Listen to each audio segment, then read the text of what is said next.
अरे झक मारतो तुझा तो परांशप्याचा बावळ पोरगा.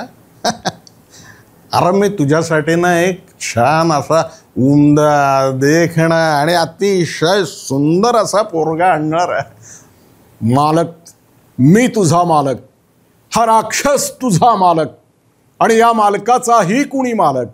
या एका प्रचंड उतरंडीखाली आपण दबून चाललो आहोत असं वाटत नाही तुला? एकदा एका नाटकाचं त्या ठिकाणी रेकॉर्डिंग होतं आणि त्याच्यात एक वाक्य होतं, ये ना. तर मी ते फार वेगळ्या पद्धतीचं म्हणायचो, ये ना असं म्हणायचो. तर मग मला छाया भोंजाळांनी सांगितलं, अरे असं नाही, ये ना असं म्हण. जळगावच्या बालगंधर्व नाट्यगृहामध्ये जी काही कमर्शियल नाटकं यायची आहेत राजेंद्र देशमुख सर, तर ती देखील मी बऱ्याचदा बघितलेली आहेत. बऱ्याच कलाकारांना भेटलेलो आहे सरळ सरळ. त्याच्यामध्ये निळू फुले आहेत, त्याच्यानंतर नाना पाटेकर आहेत. ही सगळी मंडळी अतिशय जवळून पाहायला मिळाली. आणि मग यांचा आवाज कसा वापरतात, हे भूमिका कसे करतात, रंगभूमीवरती वावरणं म्हणजे नेमकं काय असतं.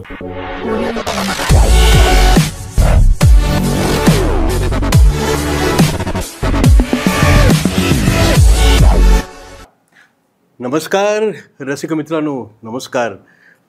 मल्हार कम्युनिकेशनच्या हॉबी डू वी डू अर्थात एक तरी छंद असावा या आपल्या लोकप्रिय असणाऱ्या संवाद कट्ट्याचे आजचे अतिथी आहेत आपल्या या जळगावच्या जवळ असलेल्या आसोद्या या मूळ गावचे. पण कुठलाही कलेचा वसा आणि वारसा नसतानासुद्धा अचानक नाट्यकलेची आवड काय निर्माण होते आणि कलेतनं आकाशवाणीचे ज्येष्ठ उद्घोषक म्हणून असं करिअर काय घडतं.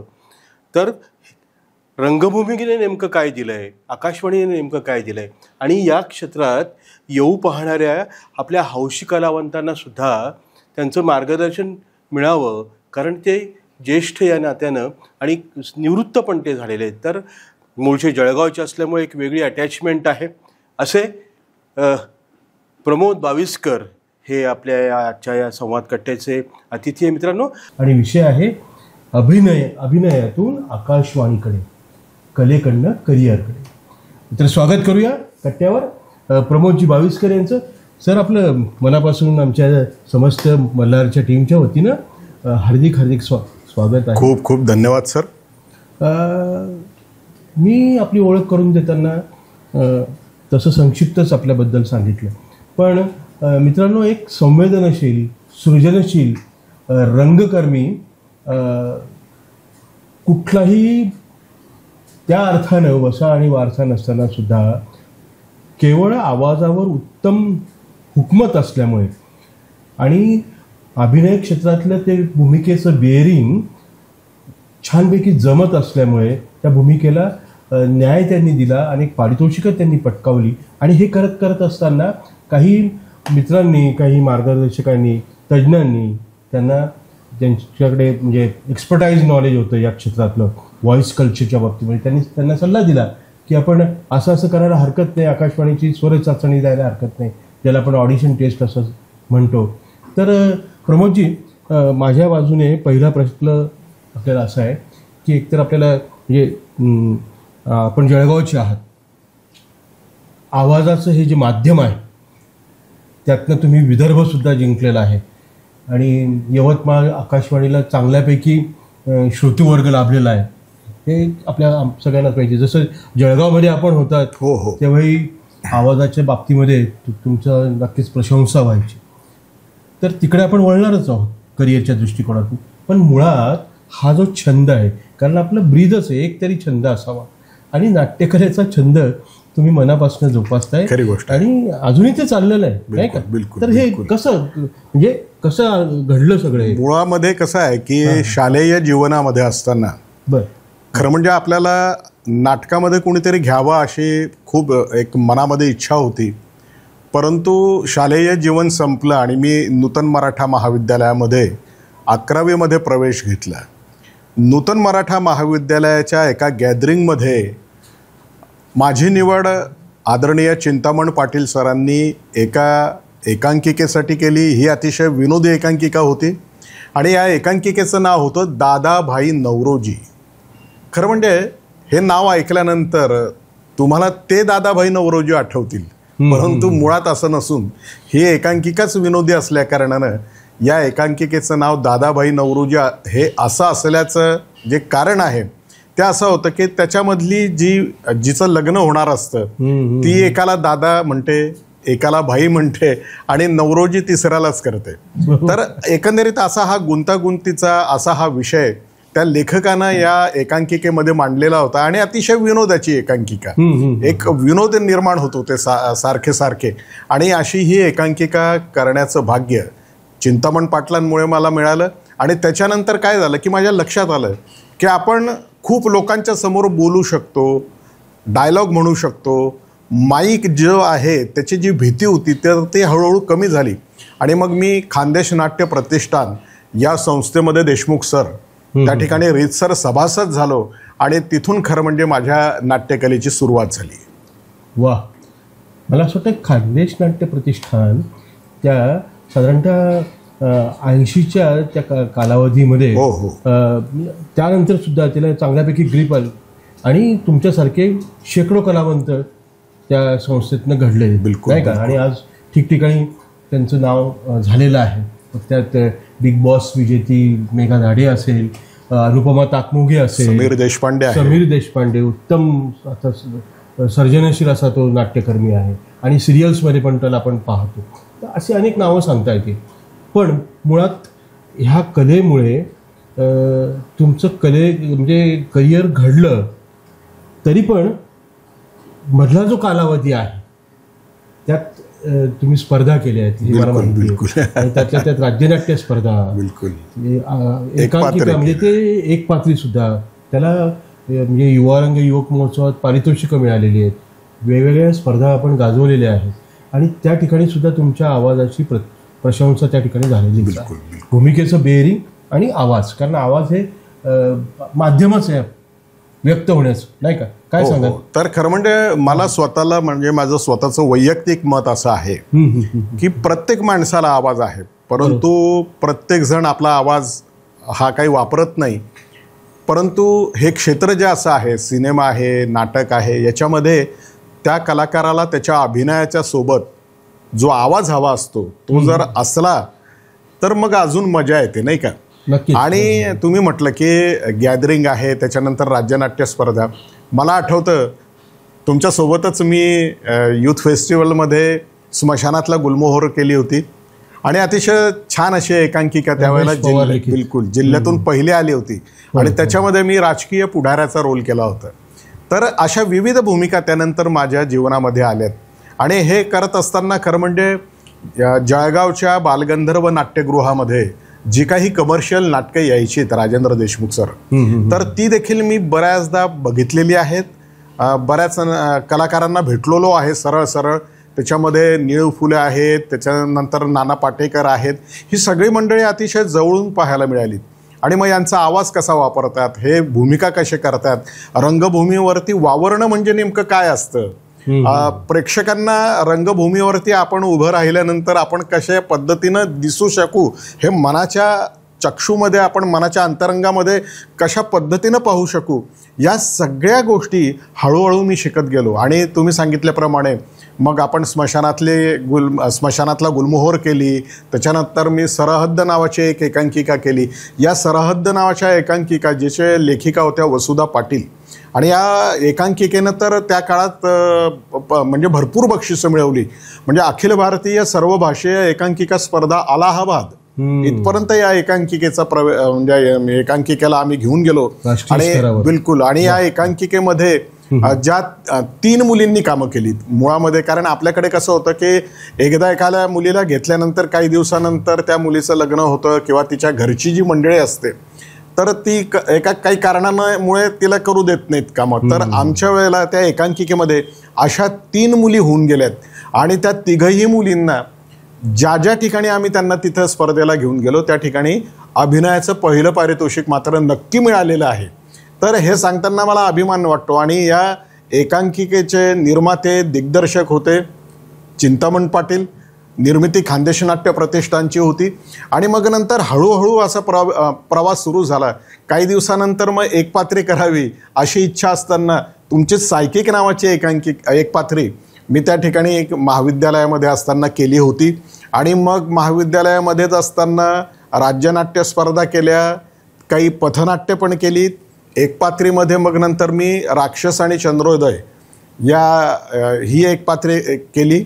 आणि मग हळूहळू हा जो प्रवास आहे माझा, तर तो प्रवास सुरू झाला. आणि मग नंतर तुम्ही सांगितल्याप्रमाणे मी आकाशवाणीच्या क्षेत्रामध्ये प्रवेश केला.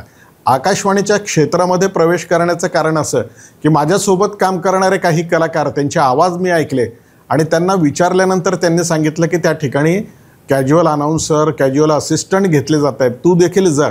आणि मी गेलो आणि मी युववाणी विभागासाठी त्या ठिकाणी कॅज्युअल असिस्टंट म्हणून माझी निवड झाली. आणि तिथं आकाशवाणीमध्ये गेल्यानंतर खऱ्या अर्थानं अभिनय थोडा बाजूला राहिला, पण खऱ्या अर्थानं इथं आवाजाचाच म्हणजे या ठिकाणी काम आहे आवाजाचंच, आणि आवाजाचंच महत्त्व आहे हे माझ्या लक्षात आलं. आणि त्याच्यानंतर मी मात्र माझं संपूर्ण लक्ष हे माझ्या आवाजाकडे नेलं.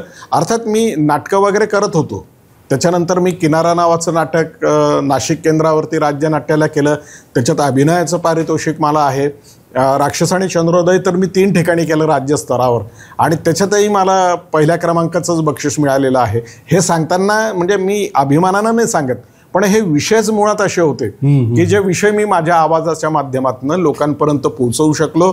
आणि मात्र त्याच्यामुळेच मला खरं म्हणजे भरपूर प्रसिद्धी मिळाली म्हणा, किंवा मग नंतर आपण म्हणतो ना की पुढचा प्रवास करण्यासाठी काही दालनं ही उघडली पाहिजे.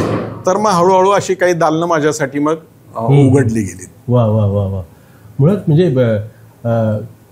नाट्यकलेचंही कुठल्या लौकिक अर्थानं शास्त्रीय शिक्षण प्रशिक्षण नाही, पण नाट्य प्रतिष्ठानच्या, खानदेश नाट्य प्रतिष्ठानच्या त्यांनी आयोजित केलेल्या शिबिरामध्ये तुम्ही सातत्याने होता. हो सर, एक थोडंसं सांगू इच्छितो मी की खरं म्हणजे या सगळ्या प्रवासामध्ये कुठलंही प्रशिक्षण नव्हतं मला, पण मी चिंतामण पाटलांच्या हाताखाली होतो. पण नंतर एम एला असताना चारुदत्त गोखले प्राध्यापक माझे मुळजी जेठा महाविद्यालयाचे, त्यांच्या सहकार्यानं मला महाविद्यालयीन प्रशिक्षणासाठी निवड झाली माझी, आणि ते शिरपूरला होतं. त्याच्यासाठी आम्ही 8-10 लोक गेलो होतो. त्याच्यामध्ये चांगले होते. धनंजय राजहंस होता, मी होतो, बरेचसे चांगले कलाकार आमच्या याच्यातले महाविद्यालयातले त्या ठिकाणी गेलो. आणि सुप्रसिद्ध कलावंत अभिनेते माधव वझे यांच्या हाताखाली त्या ठिकाणी आम्ही 10 दिवस होतो. आणि त्या 10 दिवसांमध्ये माधव वझेंनी देखील आम्हाला भरपूर शिकवलं. माझ्या आयुष्यातलं ते एकमेव असं नाट्य प्रशिक्षण आहे. त्याच्यानंतर मी कुठलंही नाट्य प्रशिक्षण घेतलं नाही. वा, पण अनुभवातून तुम्ही हो, मी अनुभवातूनच शिक्षक आहे. बिलकुल नाही का. बरं, मग आता तुम्ही मुळजी जेठा महाविद्यालय, गोखले सरांचा तुमच्या सहकारी कलावंतांचाही उल्लेख करताय, तर पुरुषोत्तमचं सुद्धा म्हणजे तुमचं नाव पुरुषोत्तमने सुद्धा. बिलकुल, पुरुषोत्तम करंडक आमच्या सगळ्या कलाकारांच्या म्हणजे त्या एकांकिकेमध्ये जेवढेही कलाकार होते, त्याच्यात संदीप मेहता पासून तर आम्ही सगळेजण आलोत. कारण संदीप मेहता आजही या क्षेत्रामध्ये अतिशय टॉपवर आहे. या सगळ्या कलाकारांच्या आमच्या जीवनामध्ये पुरुषोत्तम करंडक या स्पर्धेनं खरोखरच आम्हाला नाव दिलं, प्रसिद्धी दिली. आमच्या महाविद्यालयाचं नाव आम्ही पुरुषोत्तम करंडकवर कोरू शकलो हे आम्हाला समाधान त्या ठिकाणी प्राप्त झालं. आणि हे सांगण्याचं कारण असं आहे की त्यावेळेला पुरुषोत्तम करंडक पुणे आणि नगर या 2च जिल्ह्यांची त्याच्यावरती मक्तेदारी होती. बाळू जोशीला नक्की काय वाटतं ही अतिशय विनोदी एकांकिका आम्ही सगळ्या कलाकारांनी अतिशय ताकदीनं त्या ठिकाणी सादर केली आणि पुरुषोत्तम करंडक खेचून आणलं. त्यावेळेला नेमाडे सर प्राचार्य होते, रंगाराजे सर होते, आणि या सगळ्या मंडळींचं सहकार्य, आशीर्वाद आम्हाला सातत्याने मिळाल्यामुळे आम्ही त्या ठिकाणी पुरुषोत्तम करंडकमध्ये देखील सहभाग घेऊन केवळ सहभागच घेतला नाही तर त्या ठिकाणी तो करंडक जळगावपर्यंत आणला. हे आम्ही कधीही विसरू शकत नाही. म्हणजे पुण्याबाहेर आणि त्या परिक्षेत्राच्या बाहेर पुणे नगर पहिल्यांदाच असं घडलं होतं बिलकुल बिलकुल की जळगावकडे तो मानाचा बिलकुल, प्रतिष्ठेचा बिलकुल. हो, हो, सन्मानाचा सर, हो, सर. करंडक आपल्याकडे आलेला होता. बर बर परत मुळातच नाटक उत्तम प्रभावी असं माध्यम, समाजमानाचा आरसा सुद्धा आपण त्याला म्हणतो, आणि मुळात हा विषय गांभीर्याने घेतला पाहिजे. बिलकुल. आणि जसं तुम्ही स्वतःही घेतलेला आहे त्याचे तुम्हाला म्हणजे रिझल्ट्स पण पॉझिटिव्ह मिळालेले आहेत नाही का. पण आपले हौशी कलावंत ग्रामीण भागातले बरेचसे आमचे दर्शक आहेत, तर ते आकाशवाणीच्या क्षेत्रातही येऊ पाहत आहेत, ते नाट्यकलेकडे पण वळत आहेत, पण एक दोन नाटकं केली किंवा छोटेसे रोल केले की लगेच अर्ध्या कुंडाने पिवळे होणारी काही मंडळी असतात, काही लोक व्यसनांकडे पण जातात. पण हे असं असताना तुम्ही अत्यंत म्हणजे मला माहिती आहे तुमचा सगळा प्रवास, मी साक्षीदार आहे, तर निर्व्यसनीपणाने नटराजाची पूजा आपण मानलेली. हो हो बिलकुल तर बिलकुल. ह्या आपल्या तरुण तडफदार अशा हौशी कलावंतांना काय सांगाल? बिलकुल.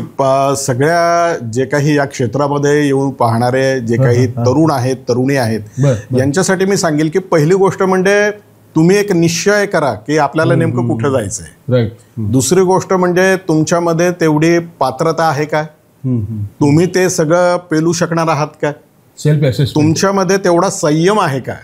कारण काय झालेलं आहे की व्यावसायिक रंगभूमीवरती अनेक लोकांना जे यश प्राप्त झालं ते 8-10 वर्षानंतर, तोपर्यंत त्या लोकांना त्या ठिकाणी खूप स्ट्रगल करावा लागला. म्हणजे भारत गणेश पुरे हे नाव आता सगळीकडे आहे.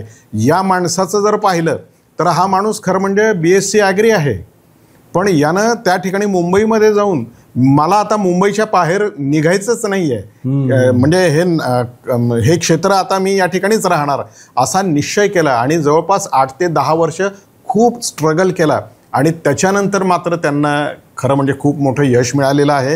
हे सगळं करत असताना कलावंतानं इतर कलावंतांना बघणं, इतर काही गोष्टी समजून घेणं आणि विशेष म्हणजे वाचन कमी असल्या कारणानं तुमचे शब्द जे असतात तर ते शब्द तुम्हाला माहिती पडत नाहीत आणि मग शब्दांचे उच्चार आलेत, नवीन नवीन शब्द आलेत, नवीन शब्दांचा संग्रह जोपर्यंत तुमच्या वाणीवरती वास करत नाही, जोपर्यंत नवीन नवीन शब्द जे आहेत ते तुमच्या अंगामध्ये भिनत नाहीत, तोपर्यंत मला असं वाटतं सर की हे कुठंतरी अपूर्ण राहिल्यासारखं राहील.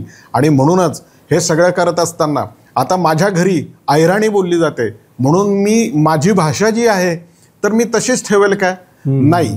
तर तुम्ही बाहेर आल्यानंतर व्यावहारिक जगामध्ये म्हणा, नाट्यक्षेत्राच्या जगामध्ये म्हणा, तुम्हाला जो रोल मिळालेला आहे त्या रोलला मिळून तुम्हाला जी भूमिका मिळालेली आहे त्याला अनुसरून जर आपण आपली भाषा वापरली किंवा आपलं तंत्र वापरलं तर मला असं वाटतं की या तरुणांना, तरुणींना हे क्षेत्र खरोखरच एक उत्तम अशी संधी आहे.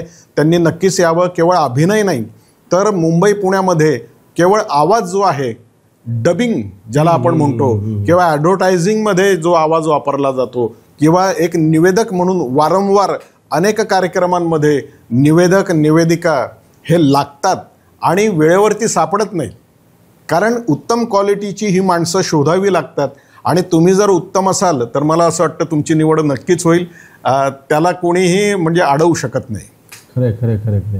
म्हणजे केवळ आकाशवाणीच नाही तर सूत्रसंचालन, निवेदन, जसं डबिंग आर्टिस्ट, बिलकुल, आणि अजून एक व्हॉइस ओव्हर आर्टिस्ट पण, म्हणजे ते पण क्षेत्र आपल्याला आहे नाही का. म्हणजे फक्त तुम्हाला हे तो व्हॉइस मॉड्युलेशन आणि व्हॉइस म्हणजे कल्चर हे माहिती पाहिजे. बिलकुल. बरोबर. त्याच्यासाठी काही खास मेहनत घ्यावी लागते का? बिलकुल. मी सांगितलं ना, एक तर तुमचं वाचन असावं लागतं. बरं बरं. त्याच्यानंतर तुम्ही तुमच्या बोलण्यासाठी मेहनत घ्यायला हवी. तुम्हाला जे मी म्हणतो ना की उत्तम जी वर्तमानपत्र आहेत, महाराष्ट्र टाइम्स झाले, लोकसत्ता झाले, याचे जे अग्रलेख आहेत हे जर मोठ्याने वाचले तर त्याच्यामध्ये मुळामध्ये जो शब्दसंग्रह असतो तर त्याचे उच्चारण जे आहे, संचालनालय असा शब्द आमच्या आकाशवाणीमध्ये मी 2-3 ठिकाणी परीक्षेला गेलो, त्या ठिकाणी आम्हाला विचारण्यात आला होता. तर त्या ठिकाणी नेमके अडकतात कारण तुम्हाला ती सवय नाही आहे. तुम्ही संचालनालय हा शब्द तुमच्या जीवनात फार कमी वेळा उच्चारलेला असतो, तो कधीही उच्चारलेला नसतो आणि मग ज्या वेळेला उच्चारणाची वेळ येते त्यावेळेला मात्र त्या ठिकाणी फंबल होतात तुम्ही. म्हणून सांगतो की तुम्हाला त्या शब्दांचा अर्थ, त्या शब्दांचं उच्चारण, दीर्घ, ऱ्हस्व, या सगळ्या गोष्टी या सगळ्या क्षेत्रामध्ये लागू आहेत. मग ते नाटक असो, सिनेमा असो, त्या ठिकाणी डबिंग असो, त्या ठिकाणी तुमचं निवेदन असो, की ॲडव्हर्टायझिंग क्षेत्र असो. खरं खरं. रंगभूमीने, थिएटरने आपल्या म्हणजे आपण रंगसेवक म्हणून आपल्याला बरंचसं ते देतं. बिलकुल. बऱ्याच गोष्टी शिकतो आपण. तसंच आकाशवाणी एक माध्यम म्हणून सुद्धा तिथनं पण आपल्याला शिकायला मिळतं. बिलकुल. हे जसं तुम्ही म्हणालात ऱ्हस्व, दीर्घ, आकारांत, उकारांत. आता व आपण वाचताना व असं एकटा माणूस जेव्हा वाचतो तेव्हा ठीक आहे, पण जेव्हा आकाशवाणीच्या माध्यमातून व वापरलाच जात नाही, त्या ठिकाणी आणीच वापरतात. करेक्ट. आणि अशा छोट्या मोठ्या ज्या गोष्टी असतात तर त्या अशा क्षेत्रामध्ये गेल्यानंतर खरं म्हणजे तुम्हाला शिकायला मिळतात, पाहायला मिळतात. आणि हेच खरं म्हणजे आपण म्हणतो ना की जे ज्ञान आहे या क्षेत्राचं, तर हेच आहे खरं म्हणजे. वा. बरं, बघ, जळगाव आकाशवाणी म्हणजे यवतमाळ आकाशवाणी ही नंतरची. बरोबर आहे. पण जळगाव आकाशवाणी खूप जुनी आहे. बिलकुल. तिथल्या जॉब करत असतानाचा तिथला अनुभव, तिथल्या गमती जमती, काय आठवणी, आणि यवतमाळ. खरं म्हणजे आकाशवाणी जळगाव केंद्रानं मला खूप मोठी संधी दिली. या केंद्राच्या केंद्र संचालिका माननीय उर्वशी जोशी आहेत, म्हणजे होत्या त्या. त्याच्यानंतर ज्येष्ठ निवेदक सतीश पप्पू आहेत, चंद्रकांत भोंजाळ सर आहेत, दत्ता सरदेशमुख जी आहेत, त्याच्यानंतर शैला पप्पू जी सतीश पप्पूंची पत्नी आहे. तर या सगळ्या मंडळींकडनं मला वारंवार खूप मोठं सहकार्य त्या ठिकाणी मिळालेलं आहे. आणि मी या सगळ्यांच्या छत्रछायेखाली माझा स्वतःचा विकास करून घेतला असं म्हटलंच काहीच हरकत नाही. या सगळ्या मंडळींनी मला सांभाळून घेतलं. एकदा एका नाटकाचं त्या ठिकाणी रेकॉर्डिंग होतं आणि त्याच्यात एक वाक्य होतं, ये ना. तर मी ते फार वेगळ्या पद्धतीचं म्हणायचो, ये ना असं म्हणायचो. तर मग मला छाया भोंजाळांनी सांगितलं, अरे असं नाही, ये ना असं म्हण. आणि मग तो जो फरक आहे, मी जी चूक करत होतो ती चूक, आणि त्यांनी सांगितलं ते माझ्या लक्षात आलं आणि मग मी ते केलं. आणि अशा पद्धतीनं हळूहळू काही चुका व्हायच्यात तर त्या दुरुस्त होत गेल्या. काही मी स्वतः करायचो चांगलं तर त्यांच्याकडून शाबासकी मिळायची. तर असं सगळं हे या सगळ्या मंडळींकडून मिळाल्यामुळे मग माझा प्रवास जो आहे तो पुढचा फार व्यवस्थित झाला आहे. वा वा. म्हणजे मार्गदर्शन सुद्धा अशा लोकांचं असलं पाहिजे की जे योग्य मार्ग दाखवतील. बिलकुल. नाहीतर मग बऱ्याच वेळा असं होतं की दर्शन घेतल्यानंतर सुद्धा काही खरं नसतं. खरी गोष्ट आहे, नाही का? तर पथदर्शी मार्गदर्शन योग्य प्रवासात तुम्हाला मिळालेलं आहे. बरं, मग ह्या सगळ्या वाटचालीमध्ये जळगाव असेल, यवतमाळ असेल, आपली फॅमिली जी असते ती बॅकबोन असते, नाही का? तर फॅमिली सपोर्टच्या बाबतीमध्ये काय? हो, म्हणजे माझ्या घरून इथं कसं होतं की माझ्या जळगावच्या फॅमिलीकडून म्हणजे माझे वडील, माझा मोठा भाऊ MPSC झालेला होता त्यावेळेला, तो क्लास 2 ऑफिसर म्हणून सरळ त्याची नियुक्ती झाली होती.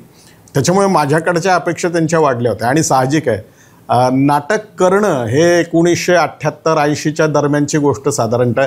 तर हे जरा थोडंसं त्यांना हे वाटायचं की हा काय वाया जाईल की काय हा. आणि मी बऱ्याच वेळेला मग बाहेर असायचो, म्हणजे जास्तीत जास्त वेळ माझ्या तालमींमध्ये प्रयोगासाठी, समजा कुठे एकांकिका स्पर्धा असतील तर तिथं मी जायचो.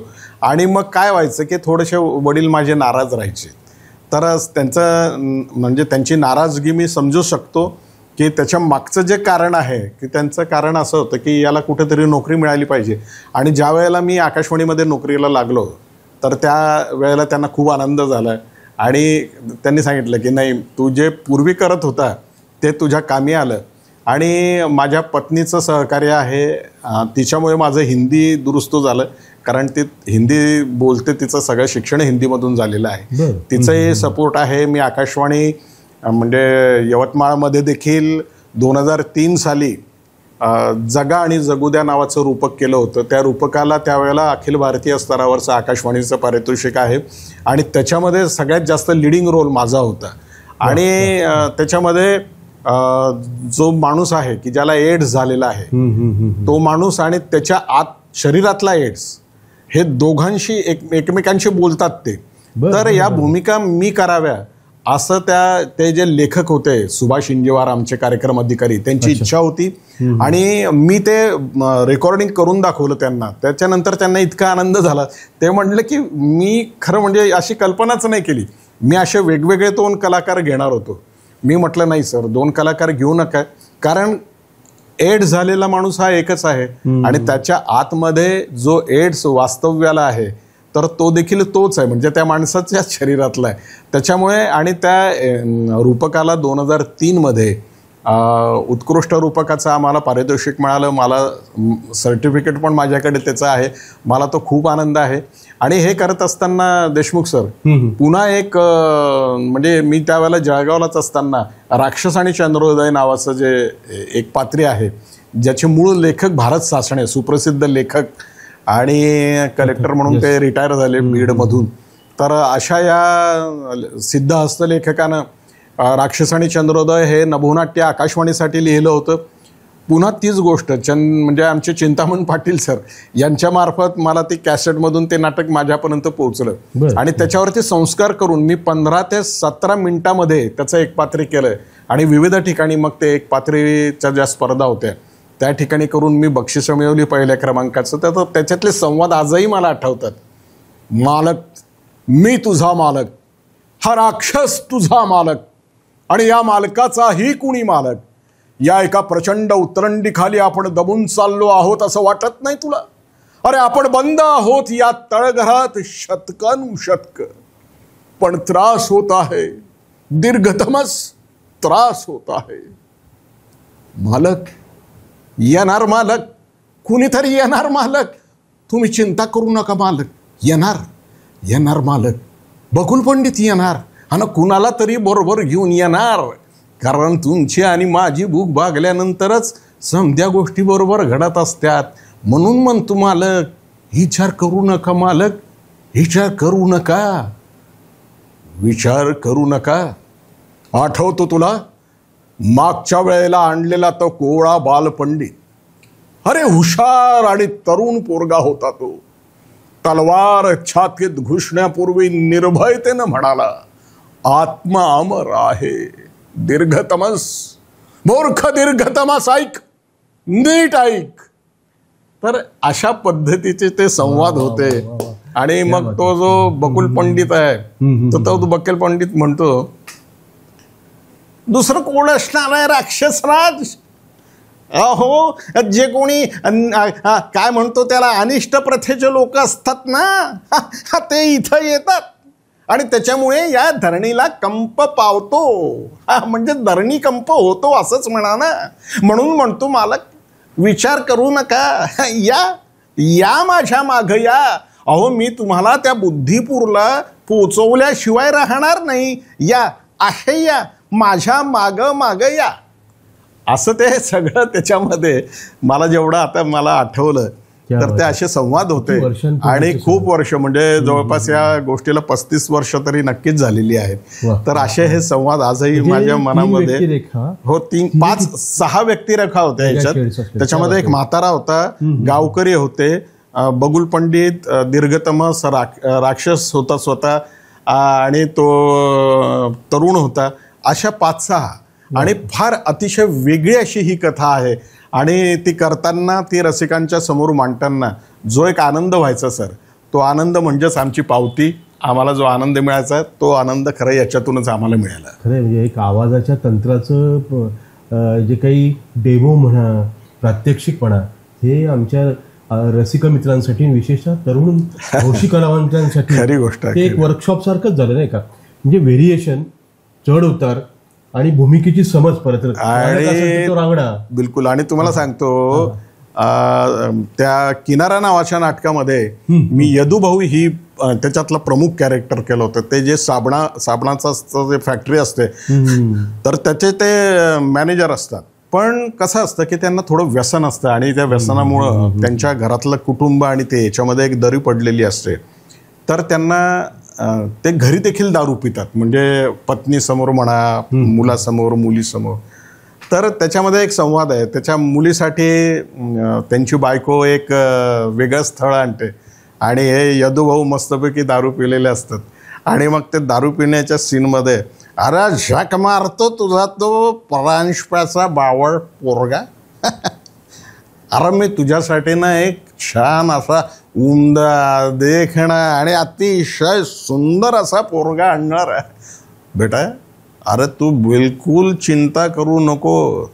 तुझा हा बाप जोपर्यंत जिवंत आहे ना तोपर्यंत तू काळजी करायची नाही. काय स्थळ आणलं हिनं परांजप्याचा पोरगा. असं ते साधारणतः म्हणजे दारू पिणाऱ्याचा जो सीन त्याच्यामध्ये ते बऱ्याच त्याच्यात 2-3 त्यांचे सीन असे रंगभूमीवरतीच होतात.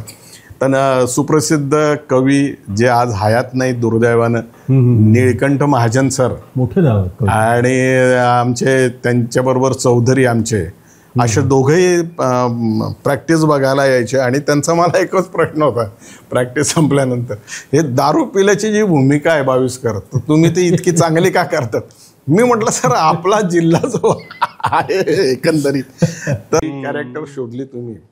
तर याच्यामध्ये बरीचशी कॅरेक्टर्स मी अशी जवळून बघितलेली आहेत आणि त्यांचं बोलणं उत्तम निरीक्षण. तर ते निरीक्षण महत्वाचं असतं. आणि मग अशा पद्धतीनं देशमुख सर हा प्रवास घडत गेला.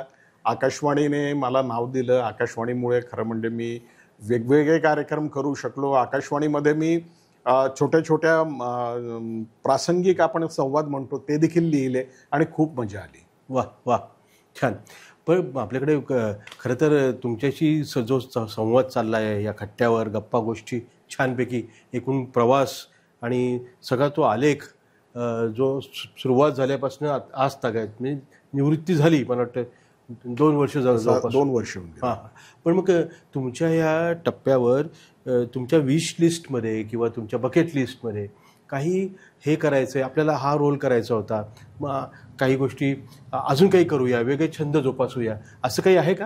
हो एक थोडक्यात सांगतो. खरं म्हणजे देशमुख सर तुम्ही पण होतात त्या काळामध्ये आपण अतिशय मर्यादित साधन सामुग्रीमध्ये हे सगळं करायचो. आज आधुनिक साधनं ही उपलब्ध झालेली आहेत रंगभूमीसाठी.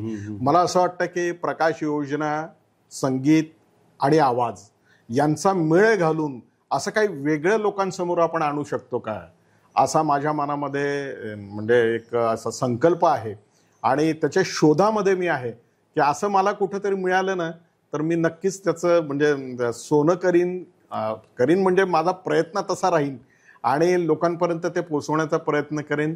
दुसरी गोष्ट म्हणजे बालरंगभूमी जी आहे सर खरं म्हणजे जी अतिशय दुर्लक्षित आहे. खरं म्हणजे बालरंगभूमीकडे थोडं लोकांनी लक्ष द्यायला हवं. बालरंगभूमीसाठी आम्ही करायचोच प्रयत्न. पूर्वी ज्या शिबिरं घ्यायचो त्या शिबिरामधून अनुपमा वगैरे सारखे कलाकार पुढे आलेले आहेत. तर या रंगभूमीसाठी देखील मी काही करू शकेन का. अजून एक असं आहे की थोडं लिखाण करण्याचा मी प्रयत्न करणार आहे की जेणेकरून मला असं वाटतं की काही राहून गेलं लिहायचं आपल्या हातून तर एक छोटासा प्रयत्न तो देखील राहणार आहे. छान छान छान. म्हणजे नक्कीच ज्याला आपण म्हणतो की रिटायर्ड बट नॉट टायर्ड.